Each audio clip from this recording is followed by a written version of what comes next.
ಅವನು ಭಾಳ ಅವಶ್ಯದ. ಈ ಹಿಂದೆ ನಾವು ಇಂಟರ್ವ್ಯೂದಲ್ಲಿ ನಮ್ಮ ರಮೇಶ್ ಕತ್ತಿ ಅವ್ರನ್ನ ಕೇಳಿದಾಗ, ಯಾಕೆ ಅವರು ಪಾಪ ಸಾಕಷ್ಟು ಅಲ್ಲಿ ವರ್ಕ್ ಮಾಡಿದ್ರು ಅಧ್ಯಕ್ಷ ಆದಂಥವ್ರು, ಅವ್ರನ್ನ ಕೇಳಿದಾಗ ಅವ್ರು ಹೌದು ನಾವು 185 ಗೋಡೌನ್ಗಳು ಮಾಡಿದ್ದಿಲ್ಲ ರೀ ಅನ್ನೋ ಒಂದು ಮಾತಾಡಿದರು.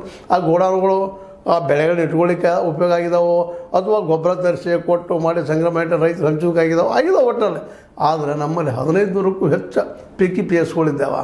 ಇವರು ಏನಪ್ಪ ಅಂತಂದ್ರೆ ವಿಶೇಷವಾಗಿ 185 ಗೋಡೌನ್ಗಳು ಕಟ್ಸೀವಿ ಅಂತ ಹೇಳ್ತಾ ಇದ್ದಾರೆ.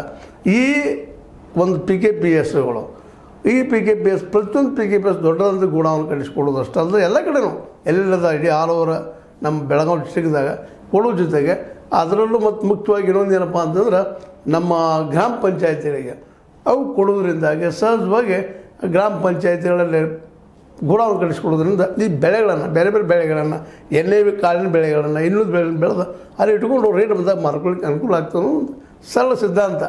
ಈ ದಿಸೆಯಲ್ಲಿ ನಮ್ಮ BTCC ಈಗೇನು ಬರ್ತಾಯಿದೆ ಹೊಸ ಬಾಡಿ, ಆ ಬಾಡಿದಿಂದ ಚಿಂತನೆ ಮಾಡಿ ಇವ್ರಿಗೆಲ್ಲರಿಗೂ ಗೋಡೌನ್ ಕೊಡಿಸಿ ಎಲ್ಲ PKPSಗಳಿಗೆ ಜೊತೆಗೆ ಗ್ರಾಮ ಪಂಚಾಯತಿಗೆ ಕೊಟ್ಟು ಈ ಮಾರ್ಕೆಟನ್ನು ರೈತರಿಗೆ ಇಲ್ಲೇ ಯಾಕೆ ಕೊಡಬಾರ್ದು ಅನ್ನೋದು ಒಂದು ಮೇಲ್ಮೇಲೆ ನಾನು ವಾದ ಮಾಡ್ತಾ ಬಂದಿದ್ದೀನಿ. ಇದು ಈಗಾಗಲೇ ಮಾಜಿ ನಮ್ಮ ಅಧ್ಯಕ್ಷರು BTCC ಕತ್ತಿ ಅವ್ರ ಜೊತೆ ಮಾತಾಡಿದಾಗ ಹೌದ್ರಿ ನಾವು ಚರ್ಚೆ ಮಾಡೋಂಥದ್ದು ಯೋಗ್ಯ ವಿಷಯದ ನಾವು ಮಾತಾಡ್ತೀವಿ ಅನ್ನೋಂಥ ಮಾತನ್ನು ಅಂದ್ರೆ ಸಾಧ್ಯ ಪ್ರತಿ ಗ್ರಾಮ ಪಂಚಾಯತಿಯಲ್ಲಿ ಒಂದು ಗೋಡೌನ್ ಆಯ್ತಪ್ಪ ಅಂದ್ರೆ ಮಾರ್ಕೆಟ್ ಅಲ್ಲೇ ಬರ್ತಾರೆ ವ್ಯಾಪಾರಿಗಳು ತೊಗೊಂಡು ಹೋಗ್ತಾರೆ ನಮ್ಗೆ ಬೇಕಾದಂಥ ವಸ್ತುವನ್ನು. ಇದರಿಂದ ಎಲ್ಲ ಲಾಭ ಆಗ್ತದೆ ರೈತಗೆ.